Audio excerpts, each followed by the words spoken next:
Listen to Salam Media.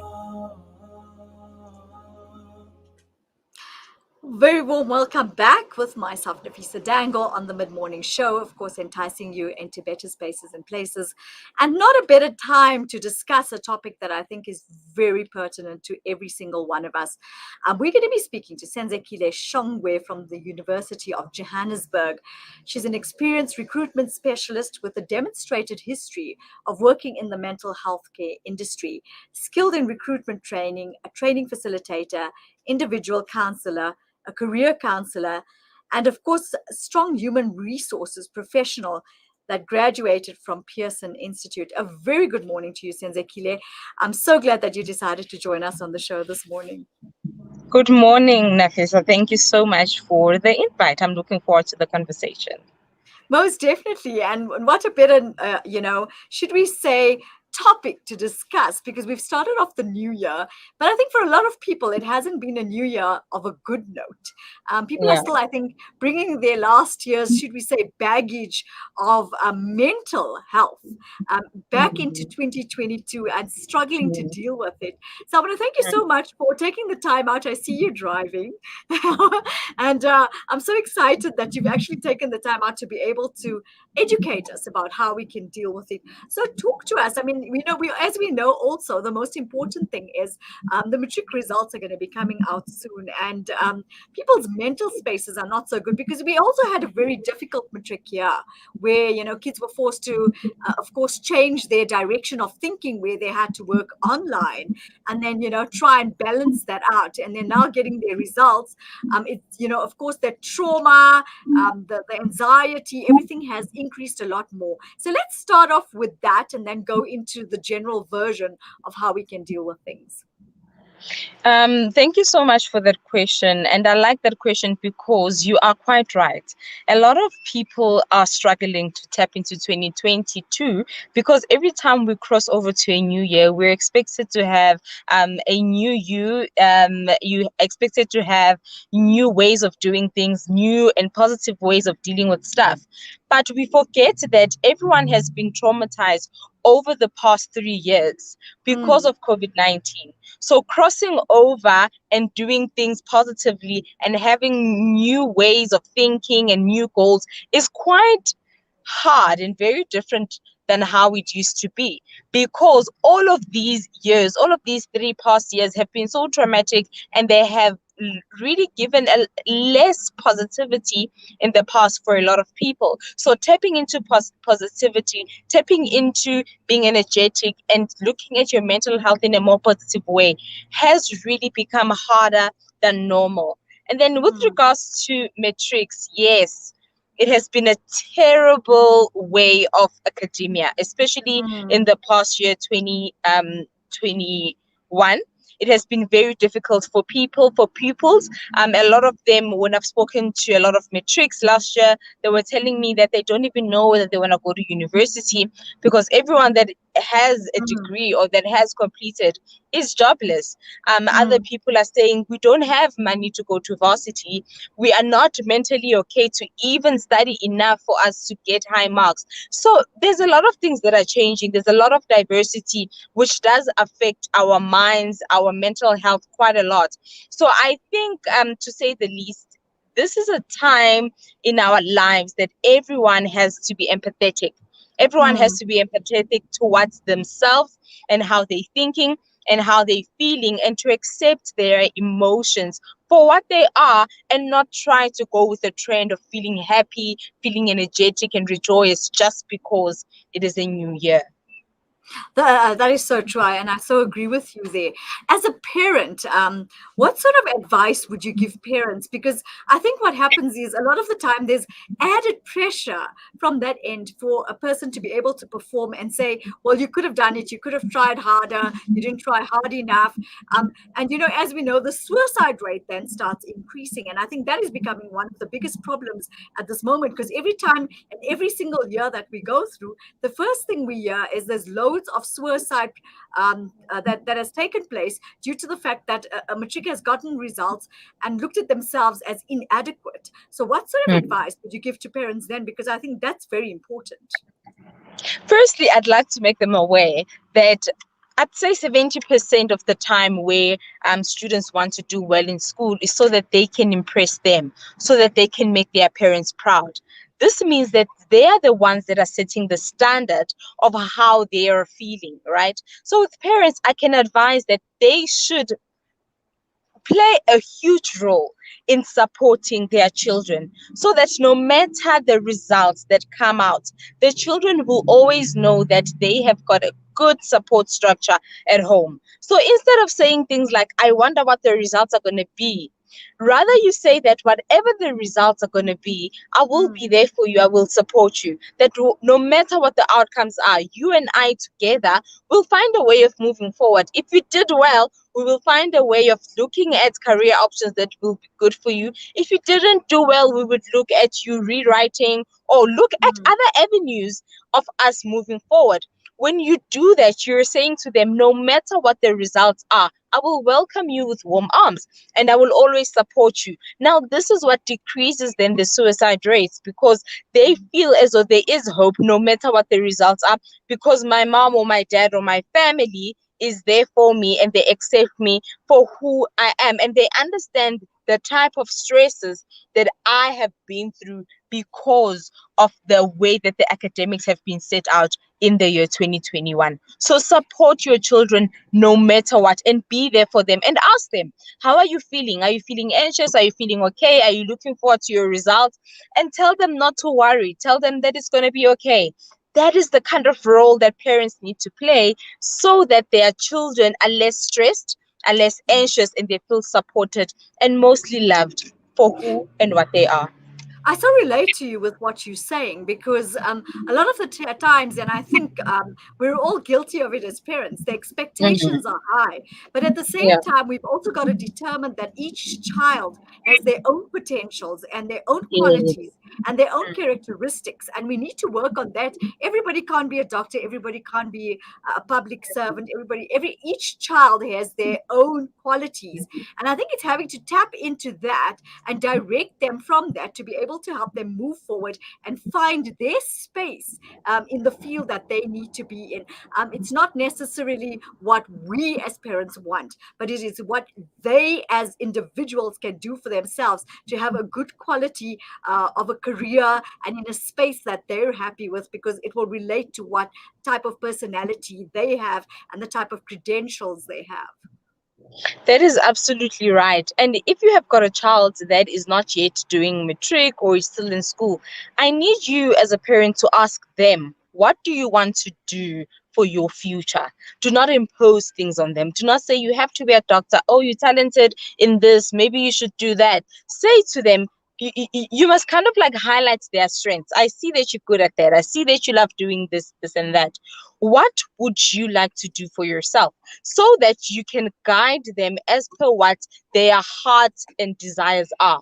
Do not impose careers on them. Do not impose pressure on them. If you listen to what your children want, you're able to guide them properly, and you're able to not put pressure on things that don't really matter. Because as you said, different children think differently and they want to pursue different things, and that is absolutely okay. Yeah, you're right. Thank you so much. We're going to go for a quick ad break and then we'll be back with you in a second. Thank you.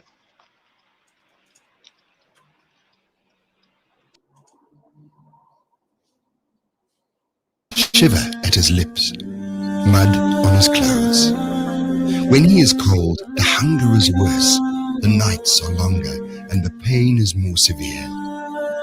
What if this was your child?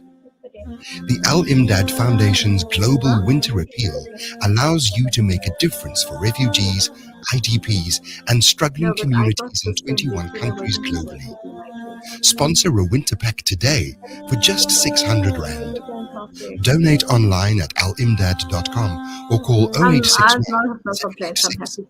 243. For a long time, we've lived in a centralized world where institutions held the all-important data and confirmed all transactions. Those times are over. Welcome to Libertas Group, a blockchain developing company boasting an ecosystem that continually redefines the way we do business. Our blockchain is decentralized, making it immune to hacking or alteration, putting the power back in your hands with no middleman so you can focus on the growth of your business. Libertas. Sparkle, captivate. Nothing less than a masterpiece. Droplets of gold inspires precious design. Platinum bursts with intricate freshness, and every pure diamond becomes more than just a girl's And best when I'm friend. on my show, we need to have my Jewelers, own jingle. where This timeless Salon dreams Media become a reality. jingle. Come to us. Show needs We to have tailor-make its own designer jingle. gold, platinum, and diamond jewelry. So Trade people- in so or people remodel your relate old to gold. it. Clad how they- yourself with I was just classy telling you, name-branded people when watches. they We see offer me in insurance the Hollywood valuation business, and they freezer relate card to my calculation. Visit They us know at when that's coming on 534 that I'm Rich Road, coming on. Overport, or call 031 208 9142. Voda Gold Gem Jewelers, manufacturers of fine gold and diamond jewelry. Your act of love gives hope. Islamic Relief supports orphans and vulnerable children in 28 countries with food, education, and medical care. There are more than 150 million orphans in the world. You can give hope to one. Sponsor an orphan today. Go to www.islamic-relief.org.za. Breaking stereotypes, moving boundaries, joining hands. Salam Media.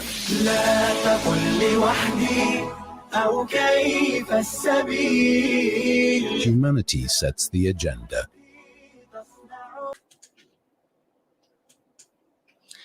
Welcome back to the show, and we're in conversation with Senzekile Shongwe from, of course, the University of Johannesburg, and we're talking how to deal with the matric results. With it, of course, the anxiety and depression, and how to help, of course, our kids and other kids from preventing themselves from committing suicide. Welcome back to the show. As we left, we spoke about, discussing the kids' potentials and helping them get direction. And as I said, it's not always having to be able to, should we say, go to a tertiary education, for example, a university, where instead, you find out that a kid has other potentials with their hands. They're good at certain skills where we can send them to skills development centers. And I think this is what it's about, about also developing the individual as such, and not trying to determine what it is that they need from our point of view. And that's the point that I made earlier. And I'm sure you'd agree with me on that.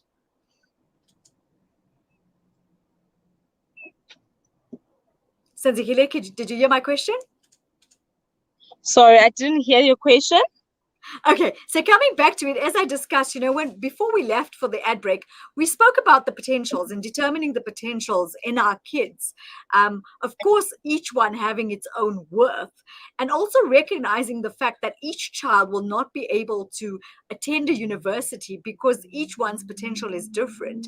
How would we direct our kids to say that it's fine, it's okay, not to become, for example, a physician or a doctor, but it's okay if you have this, total potential to be an amazing photographer?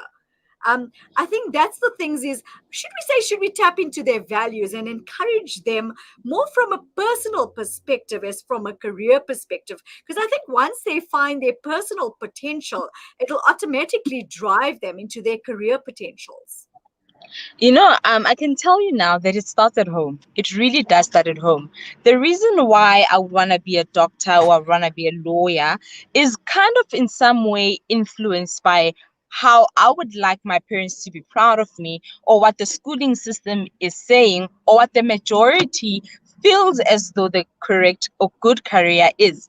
And when you have an artistic career idea, for example, you feel as though no one will accept you for the career path that you want to take. So you minimize that into it just being a hobby. So this is quite normal because it's something that we see in quite a lot of children.